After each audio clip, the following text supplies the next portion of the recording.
Hi everyone 2026లో కూడా lockdown వచ్చే chances ఉన్నాయి. ఎందుకనంటే వెస్ట్ బెంగాల్లో ఒక కొత్త వైరస్ వచ్చింది. ఆ వైరసే నిఫాన్ అనే వైరస్ ఒక ఇద్దరు పేషెంట్స్కి ఇద్దరు నర్సులకి పాజిటివ్ వచ్చింది. అసలు ఈ నిఫాన్ వైరస్ అంటే ఏంటిది, నిఫాన్ వైరస్ ఎట్లా వస్తుంది అనేది ఈ వీడియోలో చెప్తాను చూడండి. నిఫాన్ అనే వైరస్ ఒక గబ్బిలం ద్వారా వస్తుంది. గబ్బిలం నుండి పంది, అంతేకాదు మనం తినే ఫుడ్ ద్వారా కూడా స్ప్రెడ్ అయ్యే ఛాన్సెస్ ఉంది. ఒక పర్సన్కి ఈ నిఫాన్ అనే డిసీజ్ వచ్చిన తర్వాత ఇంకో పర్సన్ కూడా స్ప్రెడ్ అయ్యే ఛాన్సెస్ ఉన్నాయి. అసలు ఈ నిఫాన్ యొక్క సిమ్టమ్స్ ఏంటి అనేది చూడండి.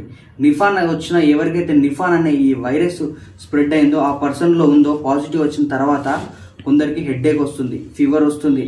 అంతేకాదు ఈ నిఫాన్ వచ్చిన వాళ్ళకి బ్రెయిన్ ఇన్ఫెక్షన్ అయ్యే ఛాన్సెస్ కూడా ఉన్నాయి. సో ఎవరైతే ఈ 19 to 14 days అబ్జర్వేషన్లో లేకుండా మనం మెడికల్ ట్రీట్మెంట్ తీసుకోకపోతే ఆ పర్సన్ చనిపోయే ఛాన్సెస్ కూడా ఉన్నాయి. సో ఫ్రెండ్స్, ఈ వీడియోని మీ ఫ్రెండ్స్ అండ్ ఫ్యామిలీ మెంబర్స్కి షేర్ చేయండి. ఇలాంటి మరిన్ని వీడియోస్ కోసం ఫాలో చేయండి. Thank you.